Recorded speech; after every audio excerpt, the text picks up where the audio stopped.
The year is 1943, and somewhere in the scorching deserts of North Africa there is a German general who has never lost a battle on this sand, a man so cunning and so brilliant that even his enemies call him the Desert Fox, a man who has humiliated the British Army over and over again, a man whose very name sends chills down the spine of Allied commanders. And this man Erwin Rommel is standing in his command tent staring at a map with an expression that his officers have never seen before on his face. It is the expression of a predator who has suddenly realized that he is no longer the hunter but the hunted. And somewhere across those dunes, an American general named George Patton is sitting in his own tent, reading a book, and not just any book but a book written by Rommel himself, and Patton is smiling because he knows something that Rommel does not know yet. He knows that he has already won this battle before it even started because he understands exactly how Rommel thinks. He understands the Desert Fox better than Rommel understands himself. Now what happened next would go down in military history as one of the most legendary psychological victories ever achieved in warfare, and what Rommel said when he finally realized what Patton had done to him, well, that is something that military historians still talk about to this day because it reveals everything about the nature of genius, the art of war, and what happens when two of the greatest military minds in human history finally collide. But before I tell you what Rommel said, before I reveal the words that came out of the Desert Fox's mouth when he understood that he had been completely and utterly outmaneuvered by an American who had never even fought in the desert before, I need to take you back to understand just how impossible this situation was supposed to be, because trust me when I tell you that what Patton did should not have worked, it should not have been possible, and yet it happened anyway. Let me paint you a picture of who Erwin Rommel was before Patton ever set foot in Africa, because you cannot appreciate the magnitude of what happened unless you understand that Rommel was not just a good general, he was considered the greatest tactical mind of the entire Second World War by people on both sides of the conflict. This is a man who wrote the literal textbook on infantry tactics when he was just a young officer after World War I, a book so brilliant and so innovative that it was required reading in military academies around the world, including the United States Military Academy at West Point, where a young George Patton first encountered Rommel's ideas. Rommel had this almost supernatural ability to appear exactly where his enemies least expected him, to strike at the precise moment when they were most vulnerable, to turn apparent defeats into stunning victories through sheer audacity and speed. The British called him the Desert Fox, not as an insult but as a term of respect and even fear, because like a fox, he was cunning and unpredictable and seemingly impossible to trap. Winston Churchill himself stood up in the British Parliament and called Rommel a great general, which caused an absolute uproar because you do not compliment your enemy during wartime, but Churchill understood that acknowledging Rommel's brilliance was necessary to explain why the British kept losing to him. By the time American forces were preparing to enter the North African campaign, Rommel had built a legend that seemed unbreakable. He had beaten the British at Gazala, he had captured Tobruk, which was supposed to be impregnable, he had pushed the Allied forces all the way back to the Egyptian border, and he had done all of this while being outnumbered and outgunned, relying purely on tactical genius and the almost fanatical loyalty of his Afrika Korps.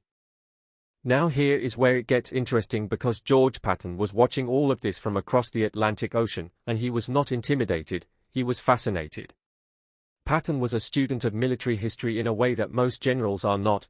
He did not just study tactics and strategy, he studied the minds of great commanders, he tried to understand how they thought and why they made the decisions they made. And when Patton looked at Rommel, he saw something that other Allied commanders had missed entirely. They saw Rommel as unpredictable, as someone who made random bold moves that could not be anticipated. But Patton saw patterns. Patton saw a method behind the madness. Patton understood that Rommel's apparent unpredictability was actually highly predictable if you knew how to read him correctly. You see, Rommel was not making random decisions, he was making decisions based on a very specific philosophy of warfare that he had developed over decades and written about extensively in that book that became required reading at West Point. Rommel believed in speed above all else. He believed that the side that moved faster and struck harder would always win, regardless of numbers or resources. He believed in leading from the front, in being at the point of attack rather than safely behind the lines. He believed in exploiting success immediately rather than consolidating gains. And most importantly, for what was about to happen, Rommel believed that his enemies were slow and cautious and would always react defensively to his attacks rather than counter-attacking aggressively. This was his assumption. This was his blind spot.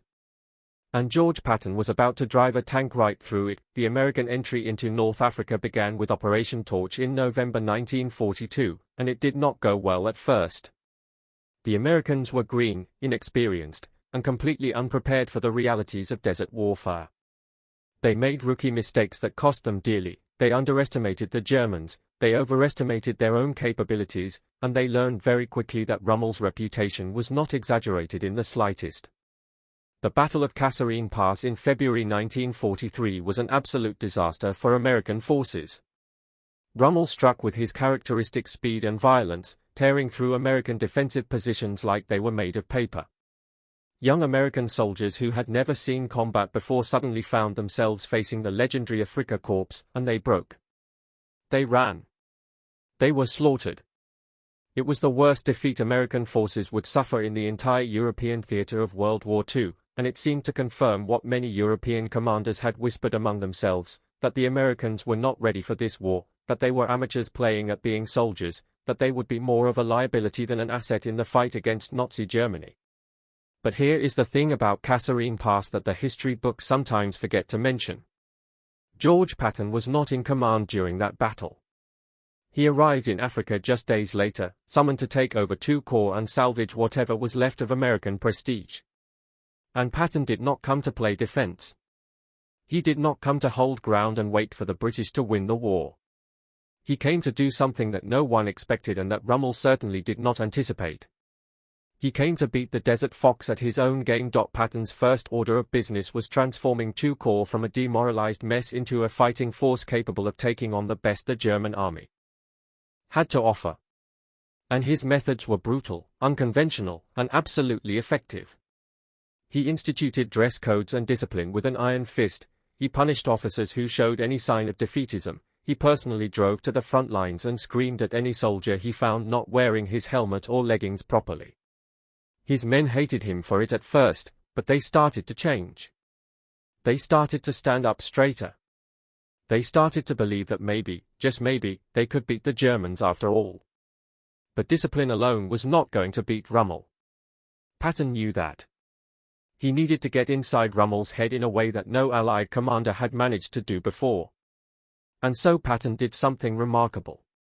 He took out his copy of Rommel's book Infantry Attacks, the same book he had studied at West Point years ago, and he read it again. And again. And again. He did not just read the tactics, he read between the lines. He studied Rommel's personality as it came through in his writing. He noted the phrases Rommel used repeatedly, the assumptions he made about his enemies, the victories he seemed most proud of, and why. Patton was not just studying Rommel's methods, he was studying Rommel's soul. And then Patton did something even more remarkable. He started collecting every piece of intelligence he could find about Rommel's current disposition, his supply situation, his communications with Berlin, even reports about his health and his mood. Patton built a mental profile of his enemy that went far beyond what military intelligence typically provided. He knew that Rommel was sick, suffering from various ailments caused by years of harsh desert conditions.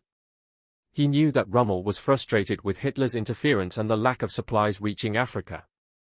He knew that Rommel was tired, perhaps for the first time in his career, genuinely tired of fighting. But most importantly, Patton knew that Rommel was overconfident. After years of beating the British and now the Americans at Kasserine Pass, Rommel believed that Western forces were fundamentally incapable of matching German tactical flexibility.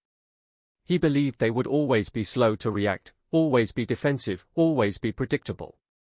And Patton realized that this overconfidence was a weapon he could use against the Desert Fox. The moment came at Guettar in March 1943, and it would change the course of the war in North Africa forever. Rommel was not actually present for this battle, having returned to Germany due to ill health, but his tactics and his plans were still in place, executed by his subordinates who had been trained in the Rommel school of warfare. The German command expected the Americans to do what they always did, to dig in and wait to be attacked. They expected to find defensive positions that they could probe and outflank using the lightning warfare that had served them so well. What they found instead was something they had never encountered before in the North African campaign. They found George Patton. The German 10th Panzer Division launched what they expected to be a devastating attack on American positions. They moved with speed and aggression, following the playbook that Rommel had written and that had worked against every enemy they had faced in the desert. And then something went wrong. The Americans did not retreat. They did not panic. They stood their ground with a ferocity that shocked the German commanders. But that was just the beginning. As the German attack stalled against unexpectedly fierce resistance, Patton sprung his trap. He had positioned his forces not defensively but offensively, waiting for exactly this moment. When the Germans committed to their attack, when they extended their forces forward expecting the Americans to crumble, Patton counterattacked with a violence that mirrored Rommel's own tactics. It was as if the Desert Fox himself had suddenly switched sides. The Germans found themselves outmaneuvered, outfought, and outthought by an American general who seemed to know exactly what they were going to do before they did it. This was the moment. This was when the legend was born. American forces did not just hold their ground at Guettar, they inflicted a devastating defeat on the Afrika Korps. They destroyed tanks. They killed or captured thousands of German soldiers. They proved, for the first time in the entire war, that American troops could go toe-to-toe with Germany's best and win. And when reports of the battle reached German high command, when the officers who had been so confident of another easy victory tried to explain what had gone wrong, they could not understand it. The Americans had not fought like Americans. They had fought like Rommel. They had been aggressive when they should have been defensive. They had counterattacked when they should have retreated. They had done exactly what Rommel himself would have done in their position, and they had done it better. Word of the battle eventually reached Rommel himself, recovering in Germany, and his response has been preserved in various historical accounts and letters. Now I need to be careful here because there are different versions of exactly what Rommel said and when he said it, and historians have debated the precise wording for decades. But the substance of his reaction is consistent across multiple sources. And it reveals something profound about both Rommel and Patton. When Rommel learned the details of Guettar, when he understood that an American general had predicted German tactics and used them against his own forces, he reportedly said something along the lines of, "I have finally met a worthy opponent among the Americans." But this was not the most significant statement. What Rommel said next was far more revealing. He is reported to have said, "He has read my book." Think about that for a moment. Rommel, the Desert Fox, the man who had never been outthought in the African campaign, immediately understood what Patton had done. He recognized his own tactics being used against him. He knew that Patton had studied him so thoroughly, so completely, that Patton was able to anticipate German moves and counter them perfectly. And Rommel's reaction was not anger or denial. It was respect. It was the recognition of one genius acknowledging another, but the story does not end there, because what happened next was even more fascinating from a psychological warfare perspective. Rommel became almost obsessed with Patton in the months that followed. He began studying Patton's biography, his previous military actions, his personality, and temperament. Rommel was doing exactly what Patton had done to him, trying to get inside the mind of his new adversary. And the more Rommel studied Patton, the more respect he developed for the American general. In letters and comments to his officers, Rommel described Patton as the only Allied commander who truly understood mobile warfare, as someone who could match the Afrika Korps in aggression and tactical flexibility. Coming from Rommel, this was the highest possible compliment. The irony is that the two men never actually met face to face. They never had a direct confrontation on the battlefield where both were present and in command. By the time Patton fully took charge in Africa, Rommel was being recalled to Germany. Their rivalry was conducted through proxies, through subordinates, through the fog of war, and through intelligence reports. But the psychological impact of their confrontation would shape the rest of the war in Europe. What made Patton's achievement even more remarkable was that he did not stop with Guettar. He continued to apply the lessons he had learned from studying Rommel throughout the rest of his military career. In Sicily, in France, in Germany itself, Patton's aggressive mobile tactics consistently surprised and overwhelmed German forces who expected the Americans to fight cautiously. And every time German commanders tried to predict what Patton would do, they failed, because Patton had internalized Rommel's principles so completely that he could execute them while simultaneously understanding how German commanders would expect him to act. It was like playing chess against someone who knows every move you are going to make before you make it. The Germans never figured out how to beat Patton. They came to fear him almost as much as they had once feared the Red Army. And much of this fear traced back to that moment at Guettar when Patton proved that an American could think like a German and fight like a German and beat the Germans at their own game. Now, let me take you deeper into the psychology of what happened here, because there is so much more to this story than just one battle or one clever tactical move. What Patton understood, and what made him fundamentally different from every other Allied commander in the African campaign, was that warfare is not just about numbers and logistics and terrain. It is about minds.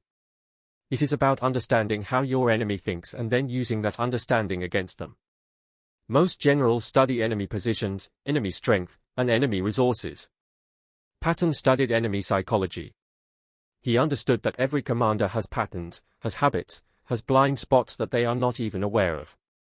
And he understood that these psychological weaknesses could be exploited just as effectively as any physical weakness. Rommel's weakness was not his tactics, which were brilliant. Rommel's weakness was his assumption that his enemies would always be less aggressive, less flexible, less daring than himself. This assumption had been validated over and over again by the British campaigns, which tended toward caution and methodical advance rather than bold maneuver. But Patton was not British. Patton was not cautious. Patton was, if anything, even more aggressive and daring than Rommel himself. And when Rommel's forces encountered this unexpected aggression, their entire tactical framework fell apart because it was built on an assumption that was no longer valid. There is a concept in military theory called getting inside your enemy's decision cycle, which means making decisions and taking actions faster than your enemy can respond to them.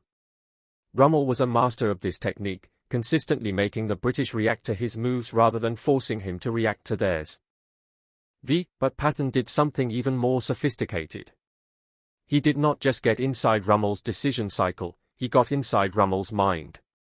By predicting what Rommel would do and preparing counters in advance, Patton effectively made Rommel's decisions for him. Rommel thought he was attacking, but Patton had already decided where that attack would come and had prepared the perfect response. Rommel thought he was being aggressive, but Patton was actually controlling the tempo of the battle from the beginning. It was like Rommel was a puppet and Patton was pulling the strings, except Rommel did not realize he was a puppet until it was too late. This psychological dimension of the Patton-Rommel rivalry is something that military historians find endlessly fascinating because it demonstrates something profound about the nature of warfare. The greatest victories are not won through superior firepower or larger armies or better equipment, although all of those things help. The greatest victories are won through a superior understanding of the human beings on the other side. Napoleon understood this. Sun Tzu understood this thousands of years ago when he wrote that if you know yourself and know your enemy, you need not fear the result of 100 battles. Patton understood this better than almost any American general in history, and he used this understanding to defeat the most feared general of the Second World War. But I want to explore something else about this story that often gets overlooked, which is what Rommel's respect for Patton tells us about Rommel himself. You see, it would have been easy for Rommel to make excuses. He could have blamed the defeat on his absence due to illness. He could have blamed it on his subordinates for poor execution. He could have blamed it on Hitler for not providing adequate supplies and reinforcements. All of these excuses would have had some validity. But Rommel did not make excuses. He acknowledged that Patton had simply been better in that moment, had outfought him and outfought him fair and square. This reaction reveals something important about Rommel's character. Despite serving a monstrous regime, despite fighting for Nazi Germany, Rommel himself retained a sense of military honor and professional respect for worthy opponents. He could recognize brilliance even in an enemy. He could admit when he had been beaten without trying to blame external factors. In some ways, Rommel's acknowledgement of Patton's genius was as much a compliment to himself as to Patton. It took one genius to recognize another. A lesser general would have been too proud or too defensive to admit that an American had figured out the Great Desert Fox. The rivalry between these two men has been mythologized over the decades, sometimes in ways that obscure the historical reality. Some accounts exaggerate their encounters, suggesting that they faced off in multiple major battles when in fact they were rarely in the same theater at the same time with both in active command. Some accounts create almost supernatural connections between them, as if they were mystically linked opponents destined to clash. But the reality is in some ways more interesting than the myths because it shows how reputations and legends are built in war. Patton built his legend partly on his connection to Rommel, using the Desert Fox's reputation to enhance his own.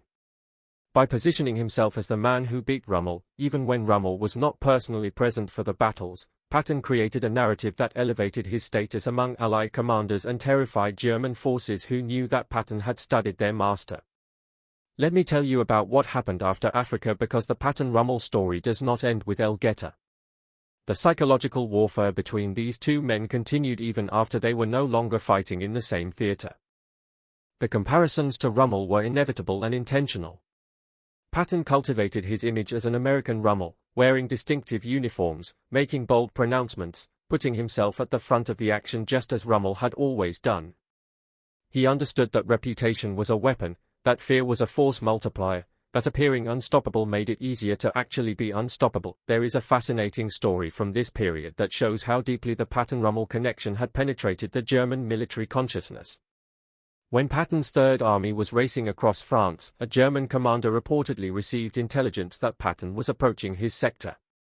Without waiting for orders, without checking with higher command, this officer ordered an immediate retreat. When asked why he was abandoning defensible positions, he allegedly said something like, "It is Patton. Nothing can stop Patton." This was the power of reputation in action. Patton had become so associated with victory, so linked to the image of the unstoppable commander in the Rommel mold, that his very name caused German officers to make decisions based on fear rather than tactical analysis.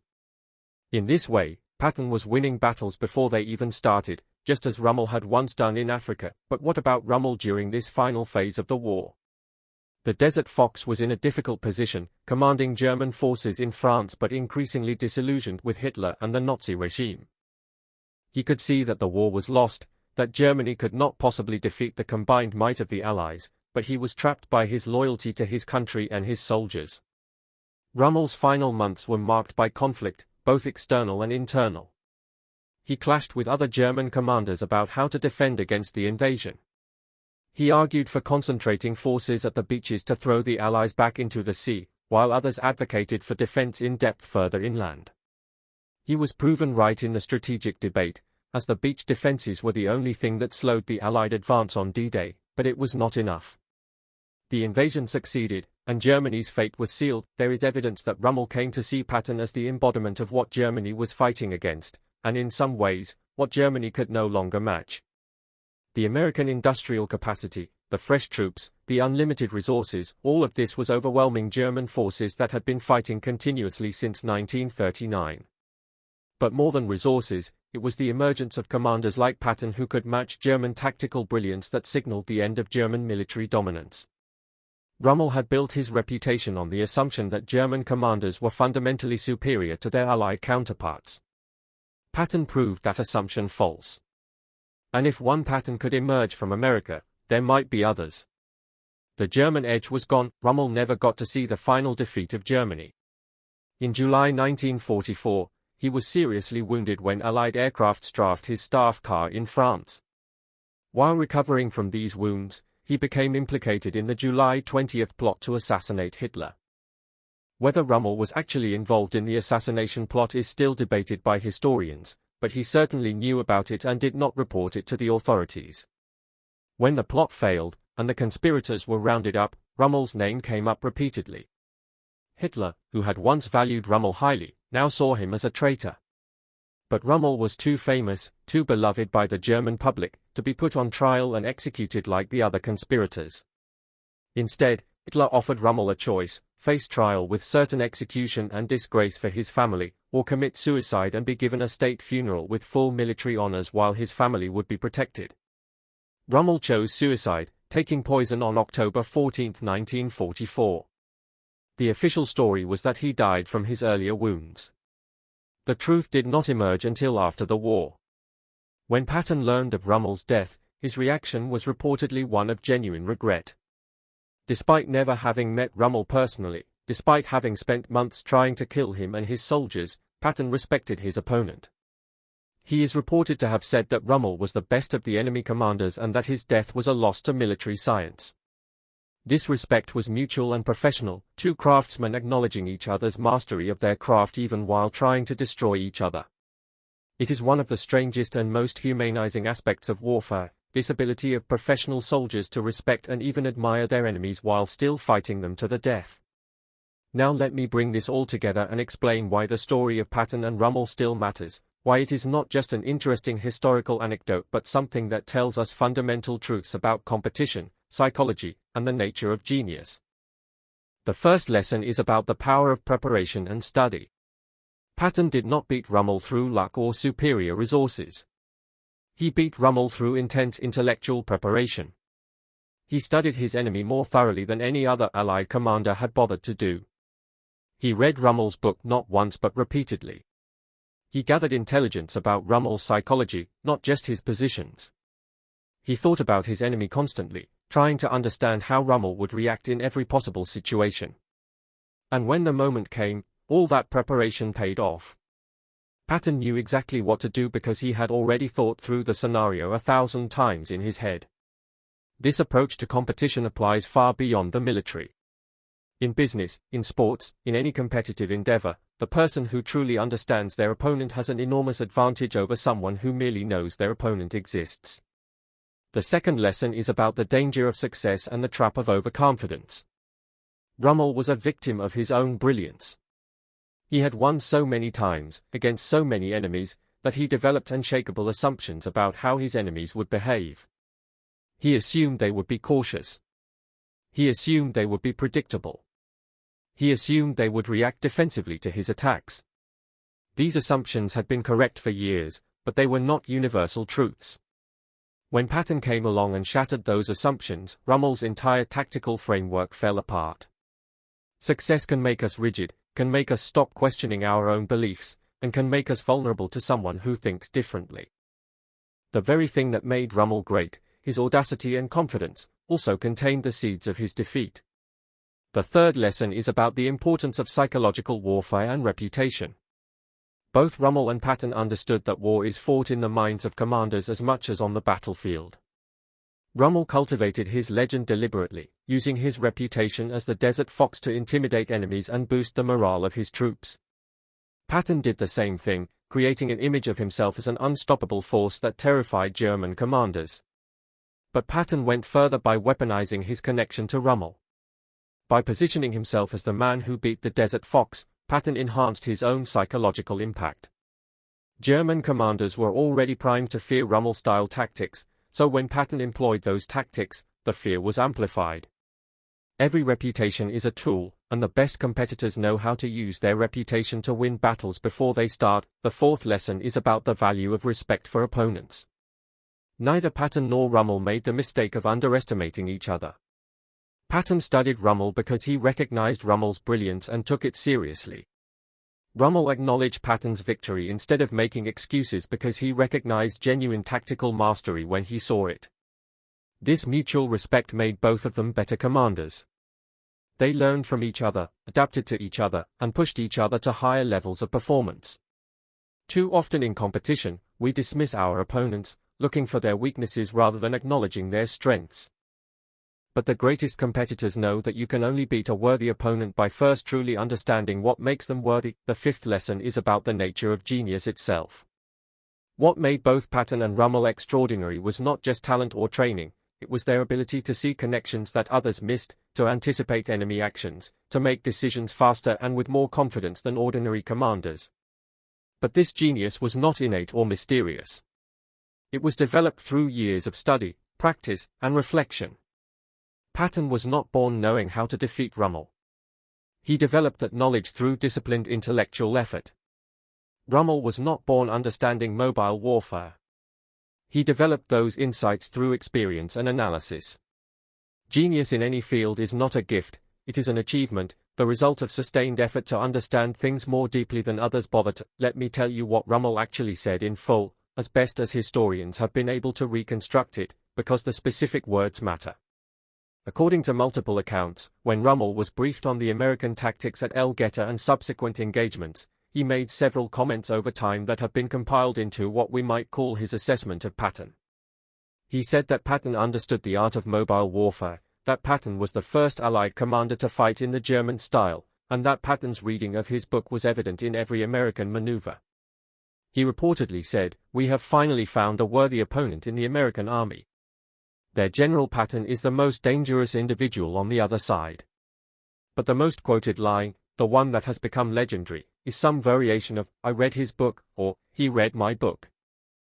Different sources give different exact phrasings, but the meaning is consistent.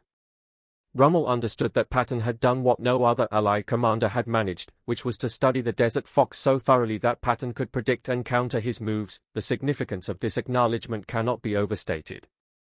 Rommel was not known for praising his enemies. He was known for defeating them so thoroughly that they had nothing to praise. The fact that he singled out Patton, that he recognized Patton as a fundamentally different kind of opponent, speaks to how shocking the Americans' performance was to German expectations. The Afrika Korps had spent years building a sense of invincibility, a belief that Western forces could not match their tactical flexibility and aggression. Patton shattered that belief in a single campaign. And Rommel, to his credit, was honest enough to acknowledge it rather than hiding behind excuses. There is another dimension to this story that deserves exploration, which is what it meant for the American military specifically. Before Patton's victory over Rommel's tactics, American forces were not particularly respected by their allies or feared by their enemies.